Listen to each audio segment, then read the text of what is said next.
آج کی کہانی صرف ایک واقعہ نہیں، یہ ہے اس سچائی کا افسانہ جسے وقت بھی جھک کر سلام کرتا ہے۔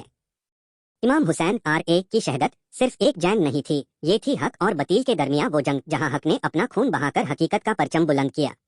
آئیے سنتے ہیں کربلا کے واقعہ کا ہر ایک وہ لمحہ جو روح تک ہلا دیتا ہے۔ کربلا کا واقعہ، امام حسین آر.اے کی شہادت کا افسانہ۔ محرم کا چاند نظر آتے ہی مسلمانوں کے دل اداسی سے بھر جاتے ہیں۔ یہ صرف ایک مہینہ نہیں، یہ یاد ہے اس قربانی کی جسے ہر زمانہ یاد رکھتا ہے۔ جہاں ایک دادا محمد مصطفیٰ نے اپنے پیارے نفسے کو گود میں لیا تھا، وہی کچھ سالوں بعد اسی نفسے کا لاہو کربلا کے گرم ریت پار بہا دیا گیا۔ مدینہ سے مکہ تک کا سفر۔ حضرت امام حسین آر.اے رسول اللہ کے پیارے نفسے حضرت علی آر.اے کے فرزند، جن کی پرورش رسول اللہ کی گود میں ہوئی۔ یزید، جسے سیریا میں حکومت ملی تھی، چاہتا تھا کہ امام حسین آر.اے اس کی بیعت کریں، یعنی اس سے خلیفہ مان لیں۔ لیکن امام حسین آر.اے کبھی بھی ظلم کے آگے جھک نہیں سکتے تھے۔ انہوں نے کہہ دیا، میرے جیسے شخص یزید جیسے ظالم کی بیعت نہیں کر سکتا۔ مدینہ چھوڑ کر مکہ۔ امام حسین آر.اے نے مدینہ چھوڑا اور اپنے گھر والوں کے ساتھ مکہ چلائے گئے۔ یہاں لوگوں نے عراق کوفہ سے خط بھیجنا شروع کیا کہ آئیے، ہم آپ کے ساتھ ہیں، آپ کو اپنا خلیفہ مانتے ہیں۔ امام حسین آر.اے نے حضرت مسلم بن عقیل آر.اے کو کوفہ بھیجا، لیکن کوفہ کے لوگ ڈرتی دنیا کے سامنے جھک گئے۔ مسلم بن عقیل آر.اے کو شہید کر دیا گیا۔ امام حسین آر.اے کا کربلا پہنچنا۔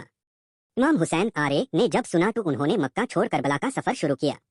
7 محرم کو کربلا پہنچ گئے اور FIR کربلا کا وہ منظر جہاں امام حسین آر.اے اپنے 72 ساتھی کے ساتھ 30,000 یزیدی لشکر کے سامنے کھڑے تھے۔ نہ پانی، نہ سایہ، نہ خوف، صرف اللہ پار یقین، پیاس کا عالم اور حضرت علی اصغر آر.اے۔ 3 دن تک پانی بینڈ، بچوں کے ہونٹ سوکھ چکے تھے۔ حضرت علی اصغر صرف 6 مہینے کے تھے۔ امام حسین آر.اے نے انہیں گود میں اٹھا کر دشمنوں سے کہا، اگر مجھے پانی نہیں دیتے تو اس معصوم کو پانی دے دو۔ لیکن جواب میں ایک ٹیئر چھوڑا گیا، اور وہ ٹیئر حضرت علی اصغر آر.اے کے گلے کو چیر گیا۔ امام حسین آر.اے نے ان معصوم کا جسم زمین پر دفنایا۔ آسماں نے بھی آنسو بہائے۔ حضرت عباس آر.اے کا وفا۔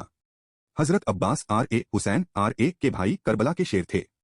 انہوں نے طلب سے پانی لانے کی کوشش کی، لیکن دونوں ہاتھ کاٹ دیے گئے۔ وہ ہاتھ نہ رہے، لیکن وفا کا جوش زندہ تھا۔ شہادت کا وقت، ایک ایک کر کے 72 فدائی شہید ہو گئے۔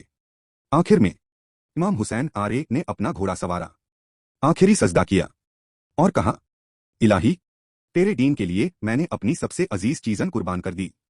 اور پھر ان کے سر کو کاٹ کر یزید کے دربار میں بھیجا گیا، لیکن وہ سر بھی لبوں پر قرآن کی تلاوت کرتا رہا۔ حضرت زینب آر.اے کا صبر۔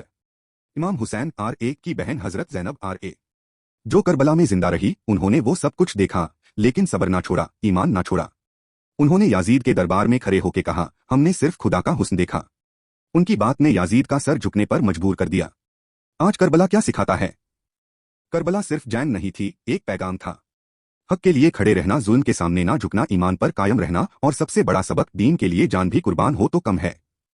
اگر آپ کو یہ کہانی دل کو چھو گئی تو ضرور لائک، کامنٹ اور شیئر کریں۔